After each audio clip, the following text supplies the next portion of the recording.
बात चाहे घर की हो या देश की, दोनों को सुचारू रूप से चलाने के लिए पूंजीबद्ध व्यवस्था का होना जरूरी है।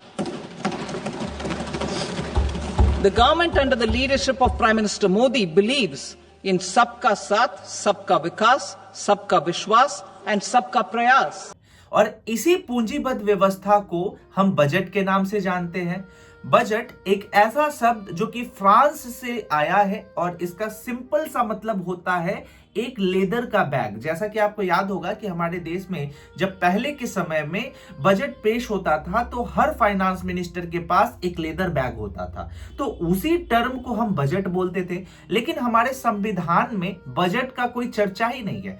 इसे हम टेक्निकल टर्म में जो हमारे संविधान में मेंशन है वो वार्षिक वित्तीय विवरण के नाम से जानते हैं। ऐसे ही बहुत से टर्म और ऐसे बहुत से ही शब्द बजट के पेश होने के दौरान हमें सुनने को मिलते हैं। हम उस पर आज चर्चा करेंगे। बजट क्या होता है, किस तरीके से हमारे सामने प्रेजेंट होता है, इस हर एक छोटे पॉइंट को आज हम समझने की कोशिश करेंगे, ताकि आज 1 फरवरी 11 बजे जब संसद से हमारी फाइनेंस मिनिस्टर श्रीमती निर्मला सीतारमण के द्वारा बजट अनाउंस किया जाए तो आपको उस बजट को समझने में कोई समस्या ना हो। और साथ में ही हम उस बजट पे भी चर्चा करेंगे, तो जरूर को सब्सक्राइब कर लीजिएगा। चलिए सबसे पहले हम समझते हैं कि हमारी जो ताई हैं यानी निर्मला सीतारमण जी हैं, इनके द्वारा आज बजट पेश होने वाला है। लेकिन इस बजट में बहुत से ऐसे टर्म हैं जो कि आपको समझना अनिवार्य है। सबसे पहले आपको यहाँ स्क्रीन पे देखना होगा और चलिए यहाँ समझने का प्रयास करते हैं। पहले आप देख सकते हैं और आपके मन में ये सवाल उठेगा कि बजट है क्या, बजट क्या है भैया। तो सिंपल समझो कि सरकार की कमाई और खर्च जो सालाना लेखा जोखा होता है वही बजट के नाम से हम जानते हैं। अगर आपसे कोई पूछे कि बजट क्या है तो सरकार का जो खर्च है और सरकार की जो कमाई है उसको हम बजट के नाम से जानते हैं। ठीक है, अब बजट का चर्चा अगर हम संविधान में करें तो संविधान के अनुच्छेद 112 आर्टिकल 112 में जो है ये बजट का चर्चा है। लेकिन वहां पे बजट नहीं लिखा हुआ, वहां पे लिखा है वार्षिक वित्तीय विवरण, जिसको हम नॉर्मल शब्द में बजट बोलते हैं। ब्रिटेन से हम लोग ले लिए। अब यहाँ पे समझिए कि बजट जो है वो 3 बार में प्रेजेंट होता है। पहला जो बजट होता है उसको प्री बजट बोलते हैं, दूसरा आपका बजट प्रेजेंटेशन और तीसरा पोस्ट बजट। अब ये तीनों क्या है इसको समझिए। ये जो आपका प्री बजट है, ये प्री बजट बजट पेश होने से पहले आता है। यानी कि आज 1 फरवरी है तो आज हम लोग ये पॉइंट नंबर 2 पे खड़े हैं, यानी बजट आज प्रेजेंट होने वाला है। इससे पहले प्री बजट बनाया जाता है, उसको अरेंज किया जाता है। सिंपल शब्दों में आप समझिएगा कि जनवरी के लास्ट हफ्ते में ये प्रॉपर बजट तैयार कर दिया जाता है कि अब ये बजट फाइनल हो चुका है। इसको सिंपल शब्दों में हलवा सेरेमनी अर्थात में हलवा सेरेमनी के नाम से भी हम लोग जानते हैं। यानी कि भैया चलो ठीक है, बजट हमने साल भर लेखा जोखा करके मेहनत से तैयार कर लिया है प्रेजेंट करने के लिए, तो अब यहाँ पे अब इसको संसद में प्रेजेंट किया जाए, तो इसलिए इसको प्री बजट बोलते हैं। और ये बजट पहले हर कमियों से जो है ये गुजरता है कि कहीं कोई इस बजट में कमियां तो नहीं है। चलो अब ये चीजें जब आप समझ गए तो अब आप समझिए बजट प्रस्तुति। ये 1 फरवरी को, हर साल 1 फरवरी को जो है ये लाया जाता है और ये बजट का सेकेंड स्टेज होता है।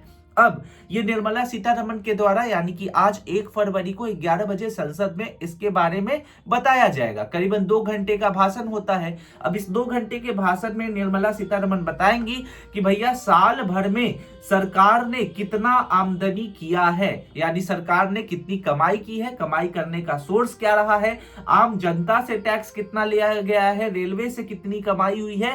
तो हर एक विवरण को आराम से ये बताएंगे। इसीलिए हमारे संविधान में बजट को वार्षिक वित्तीय विवरण के नाम से जाना जाता है। तो यहाँ पे ये चीजें आप समझ गए। अब उसके बाद निर्मला ताई के द्वारा 1 फरवरी को जैसे ही ये बजट प्रस्तुत किया जाएगा, अब 1 फरवरी से लेकर के 31 मार्च तक इस पे संसद में चर्चा होगा, बहस होगा। क्या सही में सरकार को इतना आमदनी आया तो सरकार खर्च जेन्युइनली की या नहीं की। लगभग 1 महीने इन सभी चीजों पे चर्चा होगा। फाइनेंशियल ईयर का मतलब 1 अप्रैल से लेकर के 31 मार्च तक हमारा फाइनेंशियल ईयर होता है। यानी कि यही 31 मार्च तक इस पूरे बजट के ऊपर चर्चा होगा और 1 अप्रैल से बजट हमारा 26-27 जो है ये लागू कर दिया जाएगा। तो ये तो रहा बात कुछ टेक्निकल टर्म के। अब आपको थोड़ा सा और यहाँ पे समझने की जरूरत है। जैसे कि यहाँ पे समझिए कि आपको आज के बजट में फिजिकल डेफिसिट, गवर्नमेंट एक्सपेंडिचर, इन सभी वर्ड को सुनने को मिलेगा। तो इसको और अच्छे से समझिए कि यहाँ पे आपको समझने वाली बात यह है कि सरकार का पैसा आता कहां से है, सरकार कमाई कहां से करता है। तो सरकार कमाई करता है टैक्स से। कहां से करता है? टैक्सेस से करता है। अब टैक्सेस के दो रीजन है। सबसे पहला रीजन है टैक्सेस के कमाई का डायरेक्ट टैक्स। डायरेक्ट टैक्स क्या होता है? तो जो जनता सीधे तौर पे इनकम टैक्स में पैसा देती है, वो डायरेक्ट टैक्स से सरकार को मिलता है। इसको हम डायरेक्ट टैक्स में काउंट करेंगे। इनकम टैक्स हमारा डायरेक्ट टैक्स में आ गया। जनता सीधा पैसा देती है और पैसा सरकार के पास पहुंच जाता है। समझ में आया? दूसरा है इनडायरेक्ट टैक्स। सरकार के कमाई का ये दूसरा रूप है इनडायरेक्ट टैक्स। कैसे भैया? तो आप मार्केट जाते हैं, मार्केट जाकर के एक बिस्किट खरीदते हैं या एक कपड़ा खरीदते हैं।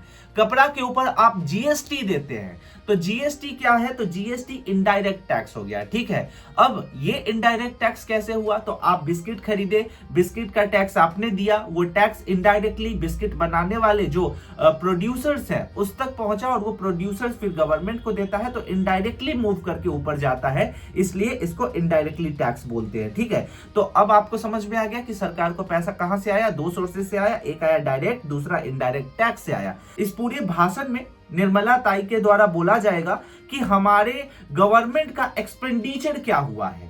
अब आपको यह तो समझ में आ गया कि सरकार के पास पैसा कैसे आ गया।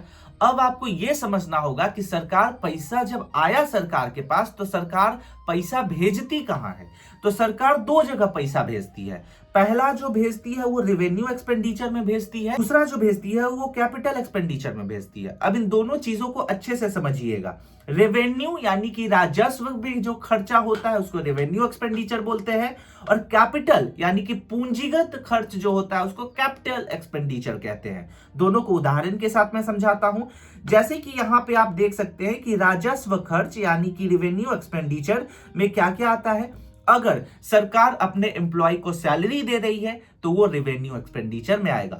सरकार अगर पेंशन दे रही है तो रेवेन्यू एक्सपेंडिचर में आएगा। तो सैलरी, पेंशन, इन सभी चीजों को सरकार जो है वो किस चीज में दे रही है? रेवेन्यू एक्सपेंडिचर में दे रही है। समझ में आया? ऐसा पैसा जो कि वो किसी से काम लेकर के उसके बदले उसको दे रही है। दूसरा खर्चा क्या होता है? तो कैपिटल एक्सपेंडिचर। हमारे देश में पुल बनता है, हमारे देश में नए नए योजना को लेकर के हॉस्पिटल बनाए जाते हैं। तो इस तरीके का जो खर्चा है, जो सड़क बनाया जाता है, इस तरीके का जो खर्चा है उसको हम कैपिटल एक्सपेंडिचर में काउंट करते हैं, यानी कि पूंजीगत खर्च में काउंट करते हैं। तो अब आपको क्या समझ में आया कि सरकार के आमदनी का सोर्स क्या है? डायरेक्ट और इनडायरेक्ट टैक्स। और खर्चे का सोर्स क्या है? तो एक जो है आपका रेवेन्यू एक्सपेंडिचर और दूसरा जो है आपका वो आपका कैपिटल एक्सपेंडिचर हो गया। अब यहां पे एक टर्म आपको सुनने को मिलेगा, फिजिकल डेफिसिट। फिजिकल डेफिसिट का मतलब होता है राजकोषीय घाटा, यानी कि सरकार को कमाई कितना हो गया? 10 रुपया, और सरकार को खर्चा कितना हो गया? 15 रुपया। तो 10 माइनस जब 15 आप कीजिएगा तो ये जो 5 रुपया का घाटा हुआ है, यही 5 रुपया फिजिकल डेफिसिट यानी राजकोषीय घाटा होता है। अब इसी के ऊपर जो है चर्चा होगा।